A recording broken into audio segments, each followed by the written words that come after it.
pelatihan Gerak CEP FTUI 2021 pada hari ini,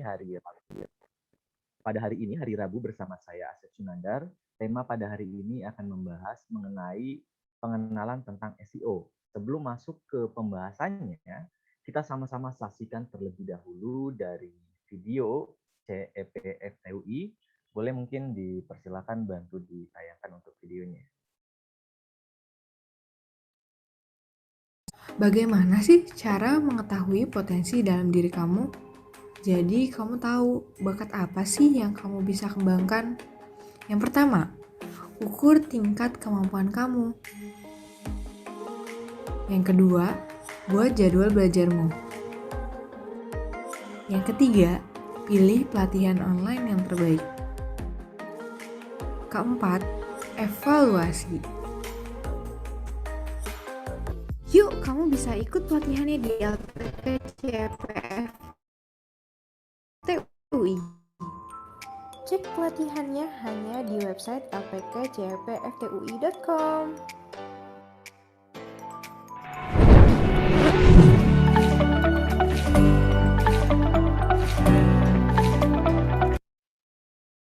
Oke, jadi tadi video dari LPK CEP FTUI, dan mungkin untuk Bapak Ibu yang sudah hadir ataupun yang baru bergabung di kesempatan ini, boleh nanti silakan untuk absensinya bisa di kolom chat. Itu kita akan tutup di jam 17.15 untuk absensi supaya bisa mendapatkan sertifikatnya nanti. Oke, saya akan coba share screen terlebih dahulu ya. Oke, terima kasih untuk semuanya. Pada kesempatan kali ini kita akan belajar bersama mengenai tentang SEO, dan kira-kira SEO itu apa sih di gambaran Bapak atau Ibu. Jadi SEO ini merupakan Search Engine Optimization, seringkali disamakan dengan SEM. Padahal SEO dan SEM itu sebenarnya sedikit berbeda, tapi mempunyai tujuan yang sama. Kalau misalnya SEO ini kita lebih ke arah dengan teknikal, sedangkan SEM itu search engine marketing yang biasanya itu kita menggunakan budget, atau biasanya kalau kita lihat di Google itu ada iklan ataupun ada ads. Nah, mungkin gambarannya seperti ini. Kalau misalnya kita harus dipilih nih, pilih mana SEO ataupun SEM, itu jawabannya adalah tergantung dengan budget kita. Kalau misalnya kita mempunyai budget lebih untuk beriklan, itu tidak apa-apa, kita juga bisa menggunakan keduanya, SEO dan SEM. Tapi kalau misalnya budget kita minim, kita bisa manfaatkan SEO-nya terlebih dahulu. Jadi ketika kita mau beriklan, kita sudah tahu dan sudah paham mengenai teknik-teknik SEO-nya. Jadi untuk iklannya nanti kita tidak akan terlalu boncos. Nah, untuk SEM sendiri, itu biasanya pada link sebuah website, di sini biasanya ada tulisan iklan ataupun ads ya teman-teman, ya Bapak Ibu ya. Kalau misalnya SEO, dia di sini tidak akan ada tulisan iklan ataupun ads-nya. Cuman yang membedakan adalah kalau misalnya kita menggunakan teknik SEO, mungkin kita bisa saja dalam 1 bulan ini kita optimasikan sebuah website kita. Belum tentu bulan depan bisa berada di halaman 1 Google. Jadi kita optimasi bulan ini, bisa saja 1 bulan atau 2 bulan atau 3 bulan yang akan datang, website kita baru bisa naik ke halaman 1 Google. Beda dengannya SEM, kalau misalnya SEM itu dia berdasarkan dengan budget. Semakin tinggi budget kita, maka semakin luas jangkauan dan akan berada di posisi 1 Google juga. Cuman ini berdasarkan budget, tapi ketika nanti budget kita sudah tidak ada lagi untuk beriklan, dia akan terhapus dari halaman 1 Google-nya. Tapi kalau misalnya SEO, dia akan cenderung akan lebih lama dan lebih banyak juga pengunjungnya kalau misalnya kita sudah berhasil melakukan metode teknik SEO ini. Nah, untuk yang SEM itu biasanya salah satunya bisa digunakan juga, kita pakai Google Ads, yang dimana di sini kita bisa masukkan anggaran dan beriklan. Tapi pada kesempatan kali ini kita akan coba bahas mengenai SEO-nya, bukan SEM-nya. Nah, untuk mengenal, yang pertama adalah materinya mengenal SEO, terus yang kedua adalah mengapa kita harus belajar SEO, dan yang ketiga dari mana sih kita memulai SEO-nya, dan yang terakhir adalah evaluasi SEO-nya. Semoga waktu kita cukup di hari ini ya. Nah, untuk yang mengenal SEO, kira-kira SEO itu sendiri gambarannya adalah seperti ini. SEO itu merupakan search engine optimization.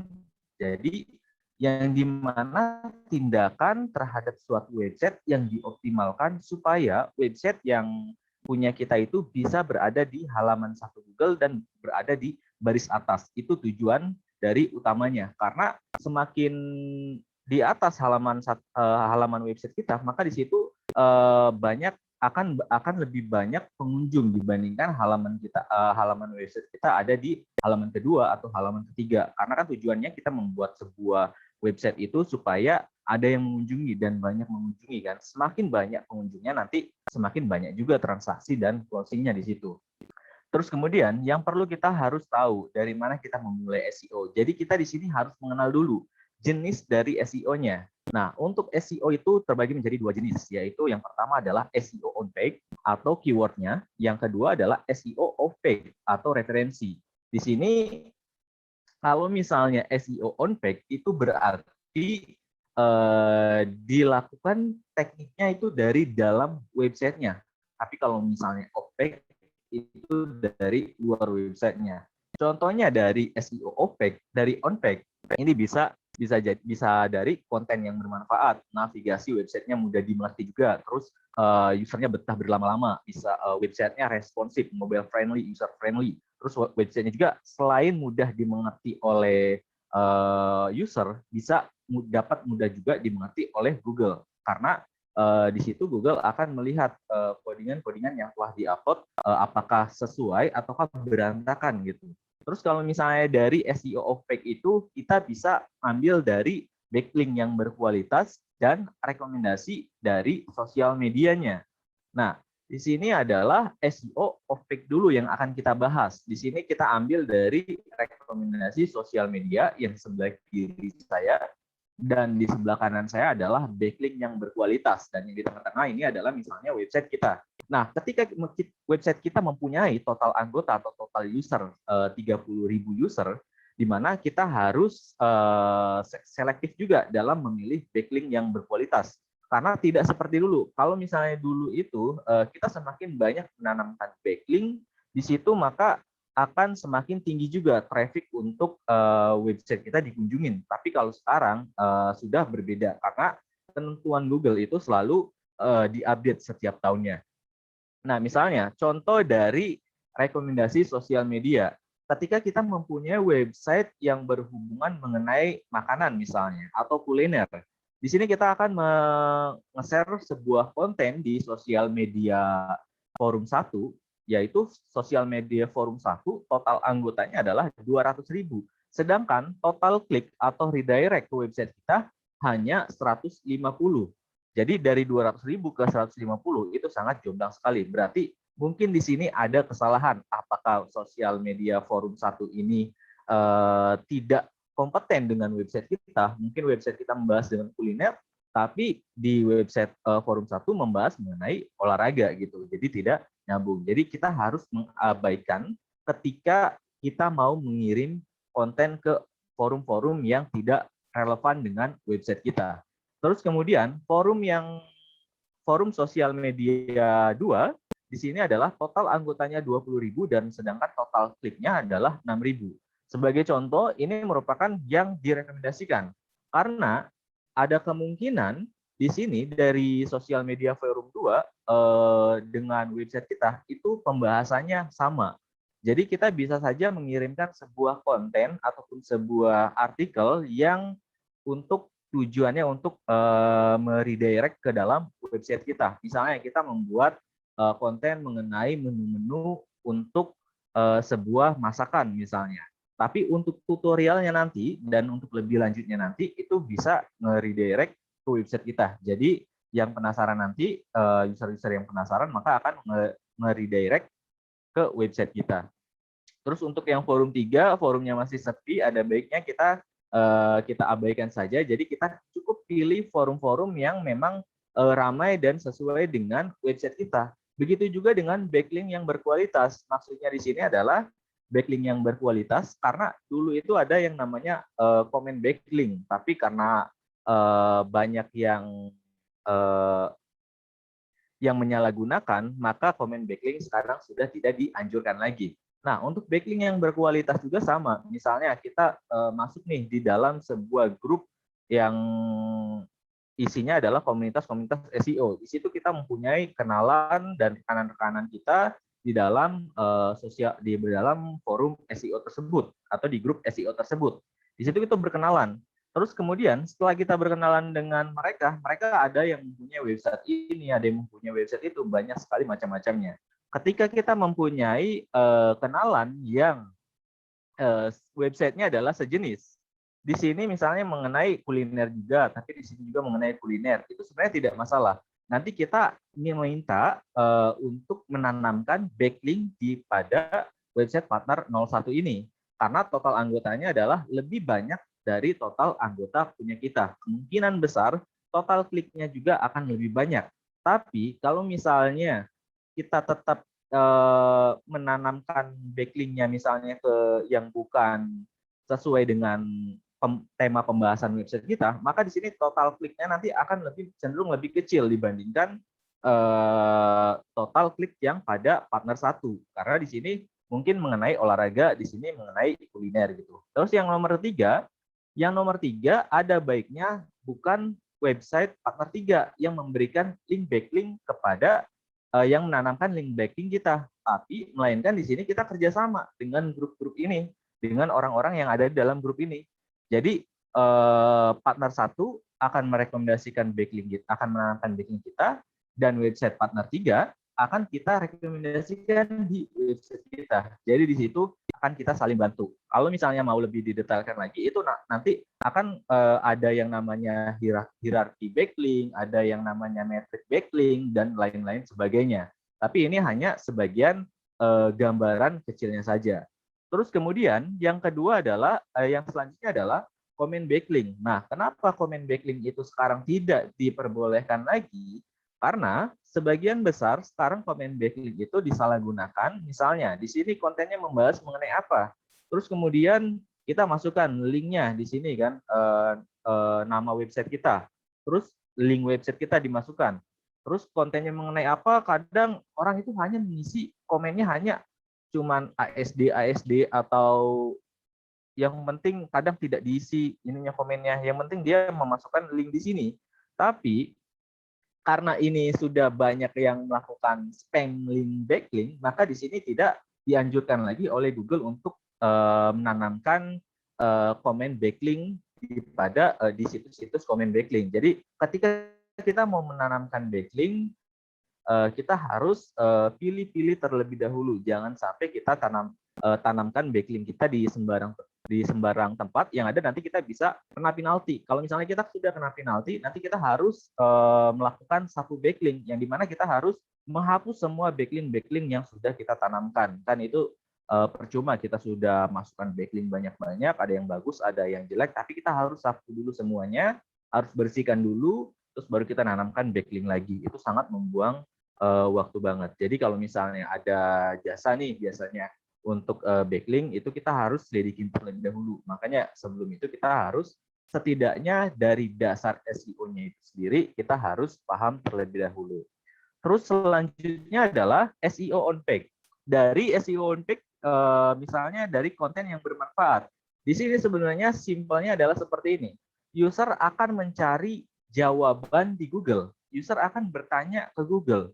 Terus kemudian jawaban dari Google adalah website-website yang berada di Google. Salah satunya adalah website kita. Misalnya, ada sekumpulan orang menanyakan gula aren atau mengetikkan gula aren di mesin pencarian Google. Google akan menampilkan website-website yang membahas mengenai gula aren. Kalau misalnya website kita yang kita optimasi kemudian tampil di halaman 1 Google dan di baris atas Google juga, di situ nanti maka website kita kemungkinan besar akan lebih banyak dikliknya dibandingkan website yang ada di halaman kedua ataupun halaman seterusnya. Tapi walaupun Google memberikan jawaban website kita, tapi belum tentu jawaban yang dicari oleh user mengenai gula aren ini belum tentu sesuai dengan mereka, karena yang menurut Google bagus belum tentu menurut user bagus. Maka dari itu untuk konten-kontennya kita perlu perbaikin juga. Jadi untuk konten-kontennya selain kita harus berkualitas, konten-kontennya kita tidak hanya men-spam keyword SEO. Jadi kita harus sesuaikan antara keyword SEO dengan konten kita yang berkualitas supaya si user akan melakukan revisit terus terhadap website kita. Terus selanjutnya adalah masih di SEO on page. Nah, untuk navigasi website yang mudah dimengerti, itu kita harus mengikuti standar navigasi yang telah ditetapkan. Misalnya, untuk urutan produk ataupun untuk urutan home, informasi, kontak, itu biasanya kan kalau misalnya home itu biasanya ada di sebelah paling kiri atas, kalau kontak ada yang di paling kanan atas gitu, ataupun bisa juga di footer. Nah, kemudian untuk penempatan button pun itu kita harus perhatikan, jangan sampai dari navigasi kita tampilannya sudah bagus, tapi button-buttonnya pas diklik link yang lain gitu. Jadi di sini navigasi yang bagus adalah navigasi yang mudah dimengerti oleh user dan oleh Google gitu. Terus kemudian ketika website itu nyaman, user akan betah berlama-lama berada di dalam website tersebut. Dan kemudian traffic juga kita akan naik dan Google akan merekomendasikan website kita. Kalau misalnya website kita sudah jarang dikunjungin, maka traffic tentu cenderung akan menurun gitu. Maka di situ kita harus perbaikin dulu SEO on page kita. Kemudian setelah SEO on page kita sudah merasa cukup, baru kita akan lanjut lagi ke SEO off page-nya untuk memaksimalkan lagi jumlah pengunjungnya. Contoh simpelnya adalah seperti ini. Google akan merekomendasikan website 1, website 2, dan website 3. Misalnya, di website 1, ini pengunjungnya baik. Di website 1, ini pengunjungnya sangat banyak. Dan betah juga berlama-lama di sini. Maka Google akan merekomendasikan website ini dulu yang berada di halaman 1 dan di baris 1. Dan yang di sini pengunjungnya sedikit, tapi usernya betah berlama-lama di sini. Google akan merekomendasikan halaman yang ini. Dan sedangkan website yang ketiga, pengunjungnya banyak, tapi banyak juga yang keluar masuk. Tapi bukan keluar masuk ya, dalam artian keluar saja gitu. Jadi bukan udah ngunjungin terus keluar saja. Jadi kan Google akan bisa mendeteksi dari IP setiap user yang menggunakan Google gitu akunnya. Jadi ada baiknya ketika kita membuat sebuah website, kita harus membuat sedemikian nyaman mungkin supaya user betah berlama-lama berada di dalam website kita, supaya traffic kita juga bisa naik nanti di websitenya. Terus selanjutnya untuk SEO on page. Nah, mungkin untuk yang ini nanti lebih ke arah programmernya, tapi ini juga bisa dipahami secara dasarnya untuk umum. Jadi untuk yang ini, jadi kalau misalnya yang tadi adalah sebagian dari tampilan yang dapat dilihat oleh user. Tapi kalau yang ini adalah struktur yang dilihat oleh Google. Jadi dalam penempatan file atau penamaan file dari struktur-struktur yang ada di file-file untuk membuat sebuah website, tentunya Google akan melihat dari yang pertama dari hostname-nya terlebih dahulu. Misalnya, kata kuncinya mengenai makanan, maka Google akan merekomendasikan ke hostname-nya itu yang masih ada hubungannya dengan makanannya terlebih dahulu. Kemudian ke kategori, terus ke makanan, terus ke minuman atau ke dessert gitu. Nah, ini yang benarnya. Jadi tidak ada singkatan ataupun tidak ada huruf-huruf yang aneh. Sedangkan Google akan sedikit kebingungan ketika di dalam sebuah filenya, dalam penamaan filenya itu disingkat. Misalnya yang tadi keterangan disingkat menjadi cut. Terus yang tadi makanan disingkat jadi K1, yang selanjutnya minuman disingkat jadi K2 dan K3. Padahal yang dimaksud programmernya adalah A1 itu kategori 1, misalnya makanan. K2 adalah kategori 2, misalnya minuman. Tapi Google tidak akan gampang memahami ini karena yang dimaksud K1 itu akan lebih banyak gitu dibandingin kita menuliskan seperti yang file sebelumnya tadi, tulis dengan makanan ataupun minuman. Itu hanya contoh dari penyusunan filenya. Terus kemudian untuk SEO ataupun Search Engine Optimization. Jadi di sini nilai-nilainya itu Google mengambil dari mana sih? Biasanya itu Google akan memberikan ranking kepada website yang telah dioptimasi. Itu yang pertama, mulai dari kata kuncinya. Jadi kita harus pintar-pintar dalam melakukan pencarian kata kuncinya ataupun keywordnya, terus menyusun untuk judul, ataupun untuk sebuah konten, terus dari backlink yang berkualitas, terus dari pengunjung website juga itu bisa menambah nilai ataupun traffic untuk meningkatkan website kita supaya berada di halaman satu Google. Kemudian dari durasi juga, misalnya ada sebuah website yang durasi pengunjungnya itu lebih lama dibandingin pengunjung yang lain. Contoh simpelnya adalah marketplace. Ketika kita mendesain sebuah website marketplace, cenderung ketika kita masuk ke sebuah marketplace, cenderung kita tidak akan 1 atau 2 menit, bahkan kita bisa puluhan menit, bisa berjam-jam bahkan dia ada di sebuah marketplace itu. Nah, di situ nilainya akan lebih tinggi ketika durasi kita lama berada di halaman di sebuah website tersebut. Terus kemudian juga disusul lagi dari pencarian organik. Jadi untuk pencarian organik ini yang dimaksud dengan pencarian organik, pencarian berdasarkan dengan keyword, bukan berdasarkan dengan link dari sebuah websitenya. Ini juga akan cukup lumayan untuk mendongkrak website kita berada di posisi satu Google, dan kemudian arsitektur websitenya juga itu harus baik, mulai dari struktur filenya, terus kecepatan websitenya itu kita harus baik juga supaya user bisa betah berlama-lama di halaman satu Google, berada di halaman website kita. Nah, untuk selanjutnya adalah untuk panjang keyword dalam pencarian.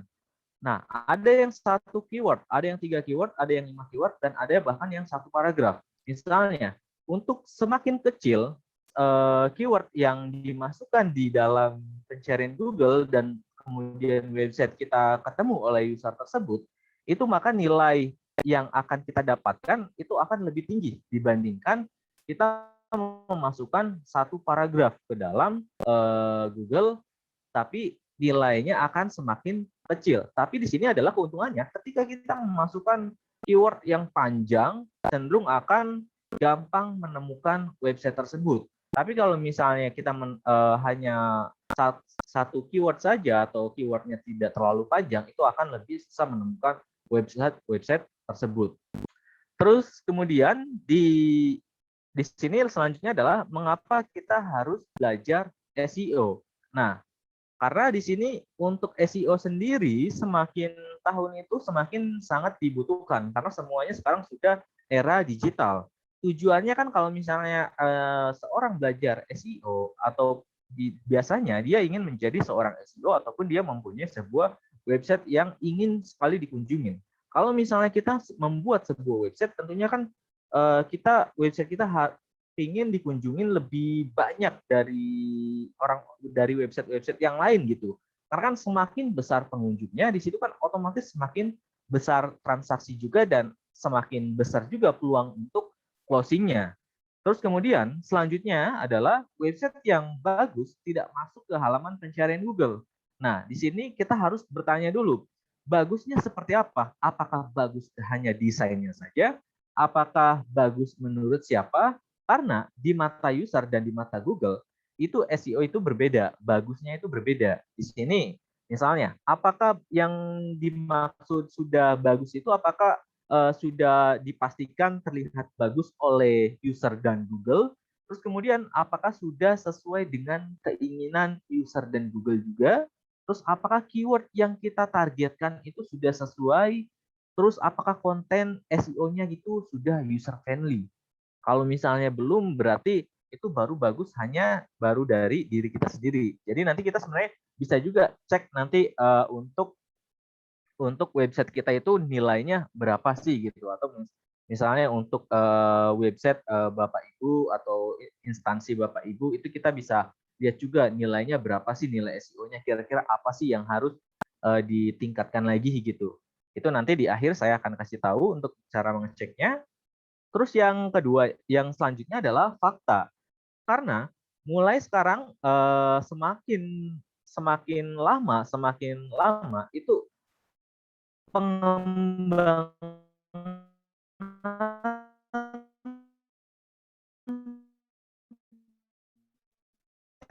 teknologi itu semakin cepat dan penggunaan internet juga semakin meningkat berkali-kali lipat, di setiap tahunnya. Terus kemudian sekarang koneksi internet juga sudah bisa diakses di mana-mana, terus WiFi gratis juga semakin terjangkau. Bahkan sekarang, saya belum, walaupun saya juga masih di 5G-nya. Jadi dengan fakta tersebut, otomatis semua orang akan menggunakan, digital dalam kehidupan sehari-harinya, mulai belanja ataupun dan yang lain-lainnya. Maka dari itu, ketika kita membuat sebuah website, itu sangat penting sekali dalam untuk mempromosikan sebuah produk kita ataupun instansi kita ataupun lembaga kita. Terus yang berikutnya adalah tapi tanpa research keyword yang baik. Di situ maka tanpa research keyword yang baik, maka di situ website kita cenderung tidak akan bisa naik berada di posisi satu kalau misalnya kita tidak melakukan yang namanya research keyword.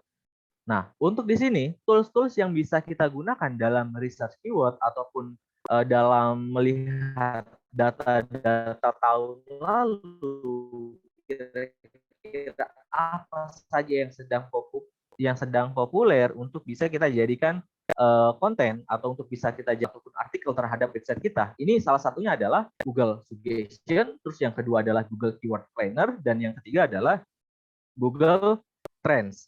Nah, untuk Google Keyword Planner ini sebenarnya masih sama dengan, Google Ads ya teman-teman ya. Jadi teman-teman bisa daftar terlebih dahulu Google Ads-nya, kemudian nanti di-skip saja untuk iklannya, nanti itu sudah bisa diakses untuk Google Keyword Planner-nya. Nah, untuk Google Suggestion misalnya di sini kita bisa, mengkoleksi atau research kata kata kuncinya. Misalnya di sini dari kata kunci sepatu, maka di selanjutnya adalah akan ada kata kunci terusannya, yaitu sepatu Vans, sepatu Converse, sepatu Adidas, sepatu Nike, dan lain-lain sebagainya. Ini kita bisa menjadi acuan kita untuk koleksi keyword-keyword yang akan kita gunakan sebagai judul ataupun sebagai konten ataupun artikel yang kita masukkan ke dalam website kita. Terus kemudian untuk selanjutnya adalah eh, ketika kita melakukan pencarian di Google Keyword. Misalnya di sini ada dua contoh. Yang pertama adalah jual gula merah dan yang kedua adalah gula merah saja tanpa kata jual. Nah, untuk kata jual ini biasanya sudah dikuasain oleh marketplace. Jadi ketika kita menanamkan kata kunci jual terhadap website kita, itu maka kita akan tertindih oleh marketplace. Yang dimana nanti website kita akan susah untuk naik. Jadi lebih baiknya kita tidak menggunakan kalimat jualnya, melainkan kita langsung saja menggunakan gula merahnya. Karena kalau misalnya kita menggunakan kalimat jualnya, kita akan bersaing dengan marketplace karena halaman Google untuk kalimat jual ataupun sebenarnya halaman Google itu sudah dikuasain oleh marketplace. Tapi sebenarnya bisa atau tidak kita menyaingin marketplace? Jawabannya adalah bisa, tapi tergantung resource kita. Resource kita apakah sama dan setara dengan marketplace tersebut. Kalau misalnya resource kita tidak setara atau sebanding dengan marketplace tersebut, ya mungkin akan sedikit kesusahan juga untuk mengalahkannya. Jadi ada baiknya kita jangan berpikiran harus mengalahkan marketplace, tapi kita harus bisa berdampingan dengan marketplace tersebut supaya kita bisa mengimbangi juga gitu kalau dibandingin kita bertujuan untuk menyaingi dari marketplace tersebut. Nah, selanjutnya ini untuk Google Keyword Planner.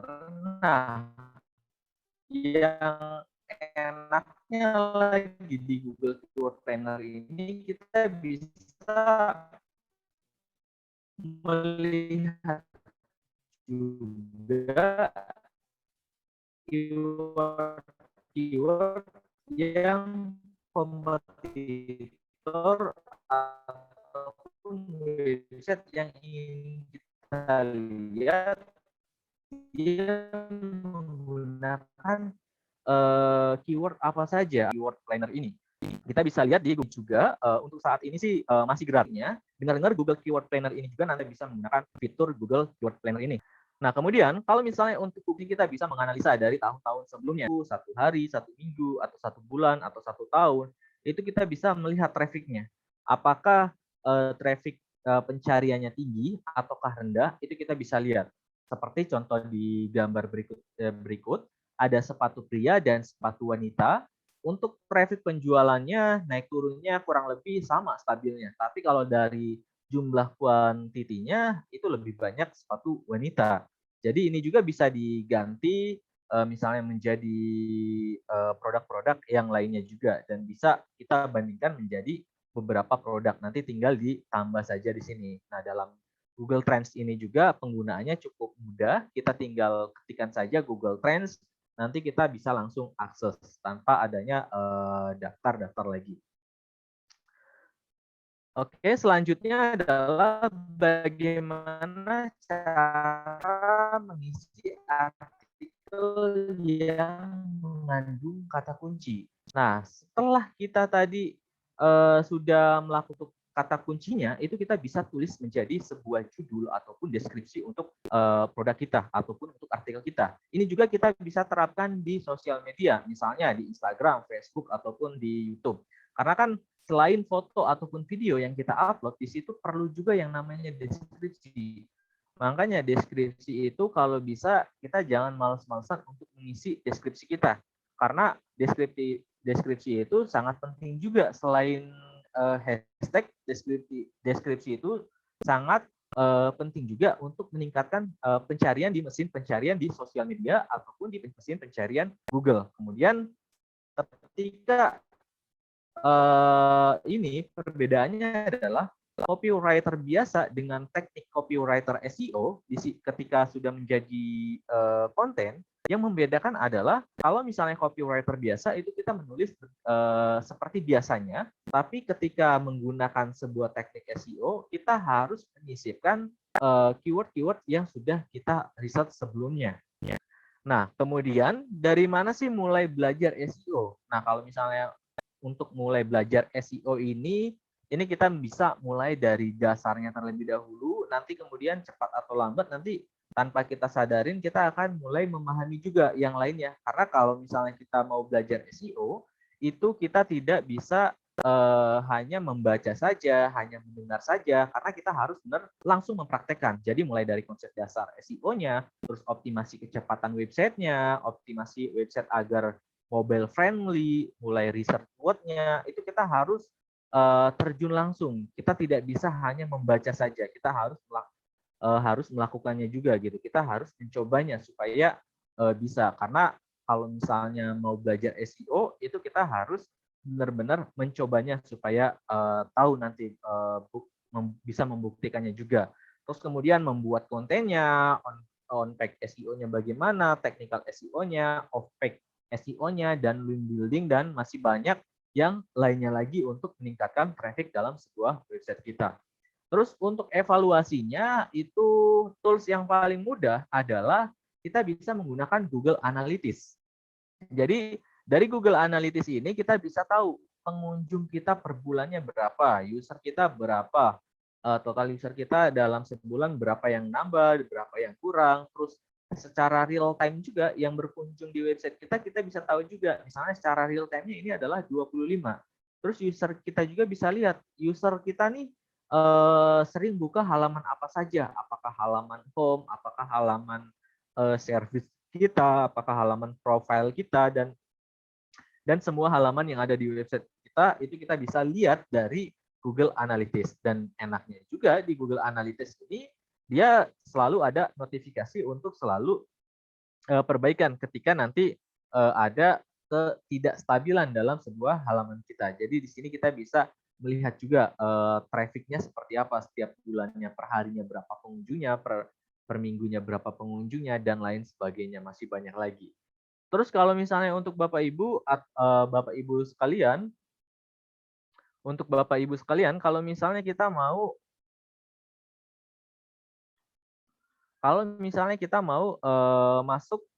mau melihat nih SEO kita nih, SEO dalam sebuah website kita nih, kira-kira apa saja sih yang harus kita perhatikan? Itu kita bisa tinggal buka saja misalnya website kita apa, misalnya website kita nah, saya kasih screenshot-nya saja di sini. Karena sedikit kesulitan juga untuk share screen-nya. Nah, misalnya kita buka nih, kita buka dulu website kita, kemudian seperti ini, kita buka dulu website kita. Nah, setelah kita buka website kita, di sini kita klik kanan, terus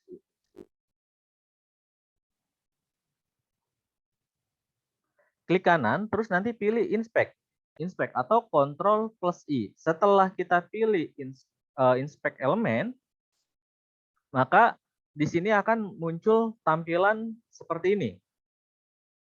Nah, akan muncul tampilan seperti ini. Kemudian di sini ada garis ke arah kanan, itu kita pilih.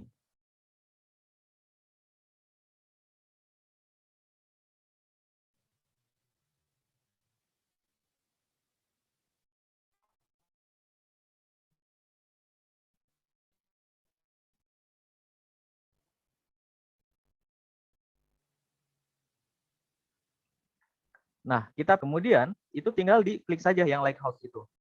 Nanti Bapak Ibu sekalian boleh dicoba, terus akan tampilan seperti ini. Nah, nanti di sini ada generate report. Itu Bapak Ibu boleh klik generate report, nanti ditunggu saja hasilnya. Kemudian di situ nanti akan keluar nanti performance website kita berapa, SEO kita berapa, terus nanti kira-kira kalau misalnya ada yang nilainya kurang, di situ kita bisa juga perbaiki. Kira-kira misalnya ada yang kurang, terus di situ ada contoh kasusnya adalah misalnya ada background nih, ada background yang sama dengan warna font. Misalnya backgroundnya warna biru tua dan warna fontsnya adalah warna biru muda. Di situ nanti akan dikasih tahu untuk memperbaikinya. Nah, nanti setelah kita klik tadi, di sini tampilannya akan seperti ini. Nah, akan seperti ini. Jadi di sini nilai SEO-nya nanti akan terlihat nanti. Di sini nilai SEO-nya 90, terus best practice-nya adalah 87 dan lain-lainnya. Ini Bapak Ibu boleh dicoba dilihat nanti setelah acara ini. Jadi seperti itu. Mungkin nanti kalau misalnya tutorialnya ini kurang jelas, nanti saya akan coba bagikan video untuk yang khusus untuk yang bagaimana cara melihat nilai sebuah SEO pada website kita. Jadi langkah pertama adalah kita buka terlebih dahulu websitenya, terus kemudian kita klik kanan pilih inspect element atau bisa juga CTRL plus Shift plus I. Terus kemudian kita pilih yang tanda panah ke arah kanan ini.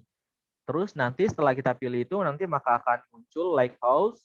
Ini kita klik Lighthouse, terus kemudian di sini ada generate report. Nah, di sini kita tinggal klik saja generate report-nya, terus nanti hasilnya akan keluar seperti ini nanti.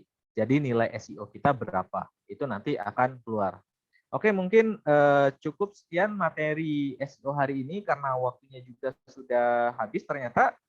Terima kasih untuk Bapak Ibu semuanya.